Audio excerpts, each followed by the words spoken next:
Hi, welcome to Nisha streams. നമ്മുടെ തിരുവോണം വ്ളോഗാണ്. കുറച്ച് ലേറ്റായി, എൻ്റെ അരങ്ങേറ്റത്തിൻ്റെ തിരക്കൊക്കെ ആയതായിരുന്നാണ് ഇച്ചിരി ലേറ്റ് ആയത്. അപ്പം തിരുവോണം എന്ന് പറഞ്ഞാൽ നമുക്ക് ഉത്രാട ദിവസം തന്നെ ചെറുതായിട്ടൊക്കെ ആഘോഷിച്ച് തുടങ്ങാം അല്ലെ, ഉത്രാട പാച്ചിലെന്നൊക്കെ പറയുമല്ലോ. അപ്പം ഈ കാണുന്നത് തൃക്കാക്കര അമ്പലമാണ്. തൃക്കാക്കര എന്ന് പറഞ്ഞാൽ തിരുവോണത്തിന് ഉത്സവം ആഘോഷിക്കുന്ന ഒരു ക്ഷേത്രമാണ്. ഭയങ്കര ഫേമസ് ആയിട്ടുള്ളൊരു അമ്പലമാണ്. കാരണം അവിടെ വാമനമൂർത്തിയാണ് പ്രധാന പ്രതിഷ്ഠ. ഒത്തിരി വർഷങ്ങൾ പഴക്കമുള്ള ഒരു അമ്പലമായിട്ടാണ് പറയപ്പെടുന്നത്. കാരണം അവിടെ വാമനൻ്റെ ഒരു പ്രസൻസ് ഉണ്ടായിരുന്നു എന്നൊക്കെയാണ് പറയപ്പെടുന്നത് കേട്ടോ. അങ്ങനെയാണ് ഐതിഹ്യമൊക്കെ. അപ്പം ഞങ്ങൾ അവിടെ നിന്നാണ് ഉത്രാട സദ്യ ഉണ്ടത്. കഴിഞ്ഞ വർഷമൊക്കെ ഉത്രാട സദ്യ അവിടെ നിന്നായിരുന്നു കേട്ടോ. അപ്പം അച്ഛനെയും കൂട്ടി ഉത്രാട സദ്യയൊക്കെ ഉണ്ട്. അവിടത്തെ ആ ഒരു പഞ്ചവാദ്യമൊക്കെ കേട്ട് നല്ല രസമല്ലേ. എനിക്ക് ഭയങ്കര ഇഷ്ടമാണ്. അതേപോലെ ഉത്സവം കാണാനും ഒക്കെ ഇഷ്ടമുള്ള എത്ര പേരുണ്ട്. ഞാൻ അതിന് മുമ്പേ 2-3 ദിവസം മുമ്പേ രാത്രിയിലൊക്കെ പോയി ഉത്സവമൊക്കെ കണ്ട് നല്ല രസമായിട്ട്, രാത്രിയിലൊക്കെ അമ്പലത്തിലെ ഉത്സവമൊക്കെ കാണാനായിട്ട്, പ്രോഗ്രാംസൊക്കെ കാണാനായിട്ട് എന്ത് രസമല്ലേ. ആ ഒരു പ്രത്യേക ഒരു നമുക്കൊരു ഫീലാണല്ലേ ഉത്സവ പറമ്പിലൊക്കെ ഇങ്ങനെ നടക്കാനൊക്കെ. അങ്ങനെ അതൊക്കെ കണ്ട് തലേദിവസം വീണ്ടും പോയി ഉത്രാട സദ്യയൊക്കെ കഴിച്ചിട്ട് ഇങ്ങനെ വന്നു. പിന്നെ ഞാൻ വീട്ടിൽ കുറച്ച് ഓണം മേക്ക് ഓവറൊക്കെ നടത്തുകയാണ്. കർട്ടനൊക്കെ ഒന്ന് മാറ്റി, ടേബിൾ കവർ മാറ്റി, പിന്നെ കുറച്ച് പൂക്കളൊക്കെ മേടിച്ചിട്ട് വീട്ടിലൊന്ന് കുറച്ച് ഫ്ലവർ അറേഞ്ച്മെൻറ്റ്സ്, ഓണമല്ലേ, അതൊക്കെ ഒന്ന് ചെയ്യുകയാണ്. എനിക്ക് വെറുതെ ഒരു തോന്നൽ ഒന്ന് ചെറുതായിട്ടൊക്കെ ഒന്ന് കുറച്ച് പൂക്കളൊക്കെ അവിടെ ഇവിടെ ഇടാം. കട്ടൻ ഞാൻ വെറുതെ ഏതായാലും പഴയ കട്ടൻ ഡ്രൈ ക്ലീൻ ചെയ്യാൻ കൊടുക്കണം. അത് ഇൻറ്റീരിയർ ചെയ്തപ്പോൾ അവർ തന്നെ ഡി ലൈഫുകാർ തന്നെ ഇട്ടാണ്. അപ്പോൾ ഞാൻ വെറുതെ ആമസോണിൽ നിന്നല്ല, സോറി, ഇതൊരു ഇൻസ്റ്റാ പേജിൽ നിന്ന് ഓർഡർ ചെയ്തൊരു കർട്ടനാണ്. അപ്പോൾ അത് ഞാൻ തന്നെ അങ്ങ് മാറ്റിയിട്ടു. പിന്നെ ഇത് കുറച്ച് പൂക്കളൊക്കെ ഇത് വെള്ളത്തിൽ, ഉരുളിക്കകത്ത് കുറച്ച് വെള്ളത്തിൽ ഇട്ട് വെച്ചാണ്. അപ്പം ഇത് ശരിക്കും 3-4 ദിവസം ഞാനിപ്പോൾ വീഡിയോ എടുക്കുന്ന ഒരാഴ്ചയായിട്ടും ഇത് പോയിട്ടില്ല, വാടിയിട്ടില്ല കേട്ടോ. വെള്ളത്തിലിട്ട് വെച്ചാൽ അങ്ങനെ തന്നെ കാണാനും നല്ല രസമല്ലേ. നമ്മുടെ വീട്ടിൽ എവിടെ നോക്കിയാലും ലിവിങ് റൂമിലും ഡൈനിങ് ടേബിളിലും ഒക്കെ ഇങ്ങനെ നല്ല ഫ്രഷ് പൂക്കൾ ഇരിക്കുന്ന കാണുമ്പോൾ നമുക്ക് തന്നെ ഒരു ഓണത്തിൻ്റെ ഒരു ഫീൽ കിട്ടുമല്ലോ. ഓണം കഴിഞ്ഞ് ഒരാഴ്ചയായിട്ടും ഈ പൂവൊക്കെ നല്ല ഫ്രഷായിട്ട് ഇരിപ്പുണ്ട്. അപ്പം ഒരു ഭംഗിയാണ്. ആ ഡോറ കിടക്കുന്ന ഫ്രഷ് ഫ്ലവർ അല്ല, അത് ഒരു പ്ലാസ്റ്റിക് മെറ്റീരിയലാണ്. Hi, happy Onam. ഇന്ന് തിരുവോണം. അപ്പോൾ അമ്മ രാവിലെ ഒരു കല്യാണത്തിന് പോകാനായിട്ട്, ഗുരുവായൂർ അമ്മയ്ക്കൊരു ഇമ്പോർട്ടൻ്റ് കല്യാണമുണ്ട്. അപ്പോൾ അമ്മ പോകുന്നതിന് മുമ്പ് ഞാൻ ഓണക്കോടി കൊടുക്കുകയാണ്. ഇതാണ് അമ്മയുടെ ഓണക്കോടി. ഇപ്രാവശ്യം ഓണക്കോടിയുടെ എല്ലാവർക്കും ഓണക്കോടി എടുത്ത വീഡിയോ ഒന്നും കാണിച്ചില്ല. അപ്പോൾ കുറേ പേര് ഓണക്കോടി ഷോപ്പിംഗ് ഒക്കെ കാണിക്കണോ. ഞാൻ ഓൺലൈനാണ് ഷോപ്പ് ചെയ്ത്. ഇത് ഓൺലൈനല്ല, ഇവിടെ ഒരു കോട്ടൺ ഫാബ് എക്സിബിഷൻ വന്നപ്പോൾ അവിടെ പോയി മേടിച്ചാണ്. ഇതൊരു ജൂട്ട് സാരിയാണ് കേട്ടോ. ഇങ്ങനെ ഇക്കറ്റ് പ്രിൻ്റ് വന്നിട്ട് ഇതാണ് സാരി. പിന്നെ മീനാക്ഷി, വാവ, ഗോപിൻ അവരുടെയൊക്കെ അവർ വന്നപ്പം നേരത്തെ കൊടുത്തായിരുന്നു. അവരുടെ എല്ലാം ഞാൻ ഓൺലൈനാണ് മേടിച്ചത്. മീനാക്ഷിയുടെ ബർത്ത്ഡേ, അങ്ങനെ വാവയ്ക്കും ഒക്കെ അതൊക്കെ നേരത്തെ ഓൺലൈൻ മിന്ത്ര അങ്ങനെയൊക്കെ മേടിച്ചിട്ട് നേരത്തെ അവർ ഓണത്തിനില്ല. അപ്പോൾ ചേച്ചിയുടെയൊക്കെ ഞാൻ നേരത്തെ കൊടുത്തായിരുന്നു കേട്ടോ, ചേച്ചി രാജേട്ടൻ്റെയൊക്കെ. അപ്പം അതുകൊണ്ട് അതൊന്നും കാണിക്കാൻ പറ്റാതെ.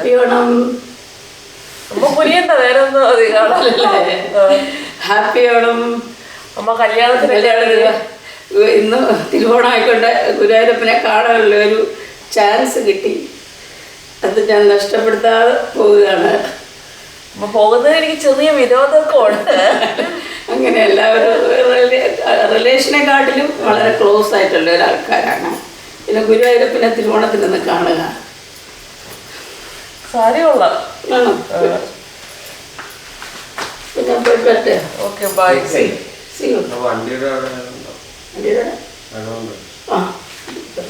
Okay, bye. എപ്പോ വരും തിരിച്ച്? അറിയത്തില്ലേ? ശരി, ബൈ. ഇങ്ങോട്ട് വന്ന് സാരി ബാക്കി തൂങ്ങിയിരിക്കും. വലിക്കുന്നുണ്ട് നമ്മളെ തറയക്കൂടെ. ഇത് വെച്ചിട്ടില്ലേ? ഞാൻ ഫോൾസ് വെക്കാറില്ല. തറയക്കൂടെ വലിയുന്നുണ്ടോ സാരി? ഇല്ല, പൊങ്ങിയിരിക്കും. കുഴപ്പമില്ലല്ലോ. എനിക്ക് വെയിറ്റ് പറ്റത്തില്ല മോളെ. അതാണ് ഫോൾസ് വെച്ചാൽ ഭയങ്കര വെയിറ്റ് ആവും. ശരിയായോ? അമ്മ ഇറങ്ങിക്കഴിഞ്ഞ് ഞാനും മുരളിയേട്ടനും കൂടെ ചെറുതായിട്ട് ഒരു അത്തപ്പൂക്കളം ഒരുക്കുന്ന പരിപാടിയായിരുന്നു. അപ്പം വലിയ പ്ലാനിങ് ഒന്നും ഇല്ലാത്ത ഒരു സിമ്പിൾ ഡിസൈൻ. ഞാൻ വെറുതെ ആ പൂ ഒന്ന് അറേഞ്ച് ചെയ്ത് വെച്ച് അപ്പം മനസ്സിൽ തോന്നിയ ഒരു, ഞാൻ ആദ്യം ഒന്ന് വട്ടത്തിൽ വെറുതെ ഇടാമെന്ന് വിചാരിച്ച്, പിന്നെ മനസ്സിൽ ഇങ്ങനെ ഒരു ഡിസൈൻ വന്നു, അതങ്ങ് വെറുതെ സ്പ്രെഡ് ചെയ്തിട്ടു, അത്രേ ഉള്ളൂ. സിമ്പിളായിട്ട്, കാരണം എനിക്ക് അത്രയും നേരം നിലത്ത് കുത്തിയിരിക്കാനും മുട്ടൊക്കെ പ്രശ്നമാകും. അതുകൊണ്ട് എളുപ്പത്തിൽ ഇങ്ങനെ അങ്ങ് കാര്യം സാധിച്ചു. ഒരു സിമ്പിൾ കുഞ്ഞ് ഡിസൈൻ ഒപ്പിച്ചെടുത്തു, അത്രേ ഉള്ളൂ. ഞങ്ങൾ ഒരുങ്ങി പോകാൻ ഇറങ്ങി, കുറേ ഓണം ഫോട്ടോസൊക്കെ എടുത്തു റെഡി ആയിട്ട്. ഇതാണ് അമ്മ എനിക്ക് തന്ന ഓണക്കോടി, ഒരു സെറ്റ് സാരി. ഇത് ഞാൻ ഗുരുവായൂർ പോകുമ്പോൾ ഉടുക്കാനിരിക്കുക. പിന്നെ വേറൊരു സാരിയും കൂടെ ഉണ്ട്, ഇങ്ങനൊരു ജോർജറ്റ് സാരി. പിന്നെ അച്ഛനും അമ്മയ്ക്കുള്ള ഓണ നൈറ്റ് മാത്രമേ എടുത്തുള്ളൂ. പിന്നെ ഇന്ന് മാത്രം അമ്മ സെറ്റ് മുണ്ട് ഞാൻ ചെന്നിട്ട് വേണം ഉടുപ്പിക്കാനായിട്ട്. പിന്നെ അച്ഛന് രാംരാജിൻ്റെ അഡ്വർടൈസ്മെൻറ്റിൽ കണ്ട ഷർട്ട്, വെള്ള ഷർട്ട് വേണമെന്ന് പറഞ്ഞേക്കാം. അപ്പോൾ അത് രാംരാജിൽ പോയി മേടിച്ചിട്ടുണ്ട്. അച്ഛൻ്റെ സ്പെഷ്യൽ രാംരാജ് വൈറ്റ് ഷർട്ട്. പിന്നെ ഒരു സാധനം ഉണ്ടല്ലോ, ഇത് അവിടെ അച്ഛൻ്റെ അമ്മയുടെയും കൂടെ നിൽക്കുന്ന സോണിയ, ഹെൽപ്പ് ചെയ്യാൻ നിൽക്കുന്ന സോണിയയ്ക്കുള്ള ഒരു ചുരിദാർ മേടിച്ചിട്ടുണ്ട്. പിന്നെ അമ്മ ട്രിവാൻഡ്രത്ത് അമ്മയുടെ കൂടെ നിൽക്കുന്ന രമ ചേച്ചിക്ക് ഒരു സെറ്റ് സാരി മേടിച്ചിട്ടുണ്ട്. അത് അമ്മ പോകുമ്പോൾ കൊടുത്തയക്കണം. പിന്നെ കറികൾ വെണ്ടയ്ക്ക പച്ചടി, ഓലൻ, പാലട പ്രഥമൻ, പരിപ്പ് പ്രഥമൻ, ഇത്രയും ഞാൻ ഉണ്ടാക്കിക്കൊണ്ട് പോവാണ്. പായസം എനിക്ക് ഇന്ന് രാവിലെ ഉണ്ടാക്കാനിരുന്നത്, പക്ഷെ രാവിലെ എനിക്ക് ഭയങ്കര ഒരു ബോഡി പെയിൻ ക്ഷീണമൊക്കെ ആയിരുന്നു. അപ്പോൾ ഞാൻ പായസം ഉണ്ടാക്കാനെല്ലാം എടുത്തു വെച്ച പുള്ളിയുടെ പറഞ്ഞു ഇന്ന് വയ്യാതെ ഉണ്ടാക്കണ്ട. എനിക്ക് പൂവൊക്കെ ഇടുമ്പോൾ ഒരു സന്തോഷമായിരുന്നു. പായസം ഞാൻ ഉണ്ടാക്കിയില്ല, ആക്ച്വലി ഞാൻ ഓർഡർ ചെയ്യായിരുന്നു. അല്ലെങ്കിൽ ഞാൻ പായസം ഉണ്ടാക്കുന്നത് ഷൂട്ട് ചെയ്തിരുന്നുണ്ട്, അത് രണ്ടും ഞാൻ ഓർഡർ ചെയ്തു ആക്ച്വലി. ബാക്കിയൊക്കെ ഉണ്ടാക്കി. അത്രേ ഉള്ളൂ, ഇറങ്ങുവാണ്. അവിടെ ഞങ്ങളൊരു 11 മണിയൊക്കെ ആയപ്പം വീട്ടിലെത്തി. ചെന്ന ഉടനെ ആദ്യത്തെ പരിപാടി അമ്മ സെറ്റും കൊണ്ട് ഉടുപ്പിക്കലായിരുന്നു. അത് കുറച്ചധികം പ്രയാസപ്പെട്ടൊരു പരിപാടിയായിരുന്നു. കാരണം അമ്മയ്ക്ക് അധികം നേരം നിൽക്കുമ്പോഴത്തേക്കും ബാക്കൊക്കെ വേദനിക്കുമായിരുന്നു. പിന്നെ അത് ഒറ്റയ്ക്ക് ഉടുപ്പിക്കൽ കുറച്ച് പ്രശ്നമായിരുന്നു.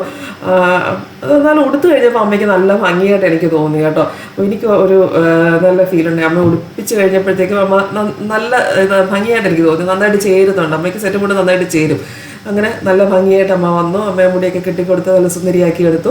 പിന്നെ അത് ഞങ്ങൾ കുറച്ച് നേരം വർത്താനമൊക്കെ പറഞ്ഞ് 12:45 ആയപ്പോഴത്തേക്ക് എല്ലാവർക്കും വിശന്നു. കാരണം രാവിലെ നേരത്തെ ബ്രേക്ക്ഫാസ്റ്റ് കഴിച്ചാണ് എല്ലാവരും. ഞങ്ങളും കഴിച്ചു, അച്ഛനും അമ്മയും നേരത്തെ ബ്രേക്ക്ഫാസ്റ്റ് കഴിച്ചായിരുന്നു എന്ന് പറഞ്ഞു. പിന്നെ 12:45 ഒക്കെ ആയപ്പോഴത്തേക്കും ഊണ് വിളമ്പാന്നും പറഞ്ഞ് പിന്നെ ഊണ് വിളമ്പി തുടങ്ങി. മുരളിയേട്ടനും അച്ഛനും കൂടെ മഹാബലിയിൽ അവിടെ വിളമ്പി, ഞാൻ എവിടെയും വിളമ്പി. അങ്ങനെ അത് കഴിഞ്ഞ് ഊണൊക്കെ കഴിച്ച് നമ്മൾ വീട്ടിൽ സിമ്പിളായിട്ട് ഉണ്ടാക്കുമ്പോൾ നല്ല പുറത്തുനിന്ന് മേടിക്കുന്നതിനേക്കാളും എനിക്ക് എപ്പോഴും മുരളിയേട്ടനും വലിയ ഇഷ്ടമല്ല പുറത്തുനിന്ന് മേടിക്കുന്നത്, അച്ഛനും വലിയ താല്പര്യമില്ല. നമ്മൾ വീട്ടിലുണ്ടാക്കുന്ന അധികം കൂട്ടാനൊന്നും ഇല്ലെങ്കിലും ഒത്തിരി വിപുലീകരിച്ചുണ്ടാക്കിയില്ല, കുറച്ച് കൂട്ടാനൊക്കെ ഉണ്ടായിരുന്നുള്ളൂ. എന്നാലും വീട്ടിലുണ്ടാക്കുമ്പോൾ അതിൻ്റെ ഒരു ടേസ്റ്റ് ഉണ്ടല്ലോ.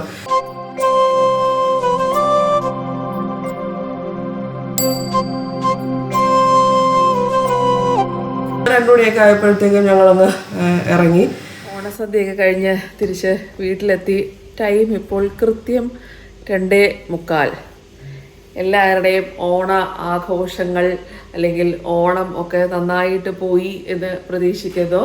ഞാൻ അയച്ച ഓണക്കോടിയൊക്കെ കിട്ടി എന്ന് പറഞ്ഞിട്ട് എനിക്ക് ഒരാളുടെ മെസ്സേജ് ഞാൻ കണ്ടു, ഇഷ്ടപ്പെട്ടു എന്ന് പറഞ്ഞു.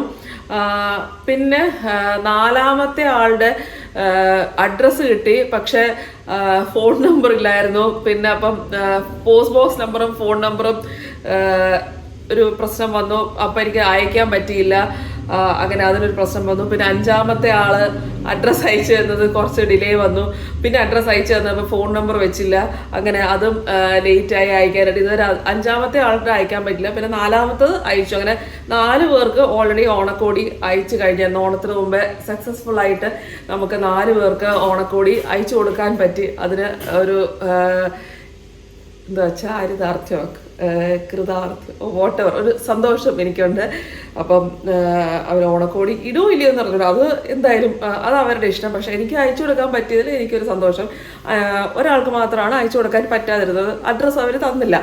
അത് കുഴപ്പമില്ല. അത് ഓണം കഴിഞ്ഞ ഉടനെ ആണെങ്കിലും ഞാൻ എത്തിക്കുന്നതായിരിക്കും കേട്ടോ. അത് എന്തായാലും ഞാൻ എത്തിച്ചിരിക്കും അഡ്രസ്സ് കിട്ടുമ്പോൾ.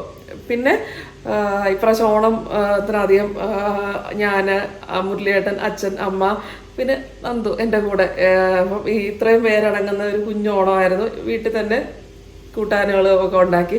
പായസം മാത്രം ഔട്ട്സോഴ്സ് ചെയ്യേണ്ടി വന്നു വയ്യാഴിക കൊണ്ട്. ബാക്കിയൊക്കെ വീട്ടിലുണ്ടാക്കി ഒരു കുഞ്ഞോണം. ബാക്കി അവിടെ ഞാൻ പറഞ്ഞല്ലോ, ഈ കുറച്ച് കൂട്ടാനുകൾ ഞാനും ബാക്കി കൂട്ടാൻ അവിടുത്തെ അച്ഛനമ്മയുടെയും കൂടെ നിൽക്കുന്ന സോണിയ ഉണ്ടാക്കി. അങ്ങനെ അമ്മയെ സെറ്റ് മുണ്ടൊക്കെ ഉടുപ്പിച്ചു. ഭയങ്കര പാടായിരുന്നു അമ്മയെ ഉടുപ്പിക്കാനായിട്ട്. സാധാരണ അമ്മ ഉടുക്കത്തില്ല, നൈറ്റിയൊക്കെ ഇടത്തേ ഉള്ളൂ. ഇപ്പം മീനാക്ഷിയാണ് അമ്മയ്ക്ക് സെറ്റ് മുണ്ടൊക്കെ മേടിച്ചു കൊടുത്ത്. മീനാക്ഷിക്ക് നിർബന്ധം, മീനാക്ഷി പറഞ്ഞത് കൊണ്ടാണ്. കൊച്ചുമക്കൾ പറഞ്ഞാൽ നിരസിക്കത്തില്ലല്ലോ, ഞങ്ങളൊന്നും പറഞ്ഞാൽ കേൾക്കത്തില്ല. മീനാക്ഷി ഉടുത്തേ പറ്റൂ അമ്മൂമ്മ എന്ന് അമ്മയോട് പറഞ്ഞിട്ടുണ്ടായിരുന്നു. അതുകൊണ്ട് അമ്മ ഉടുപ്പിച്ചു. ഞാൻ ഉടുപ്പിച്ചു. പക്ഷെ നല്ലതായിരുന്നു അമ്മ ഉടുത്ത് കഴിഞ്ഞപ്പോഴത്തേക്കും. അപ്പം അത് കഴിഞ്ഞ് വേഗം തന്നെ പോയി മാറ്റി ഊണ് കഴിഞ്ഞ്. അത്രേ ഉള്ളൂ. അപ്പോൾ എല്ലാവരും ഹാപ്പി ആയിട്ടിരിക്കുക, സന്തോഷമായിട്ടിരിക്കുക. നമുക്ക് ഇനിയും വീഡിയോസൊക്കെ ആയിട്ട് കാണാം. ബൈ.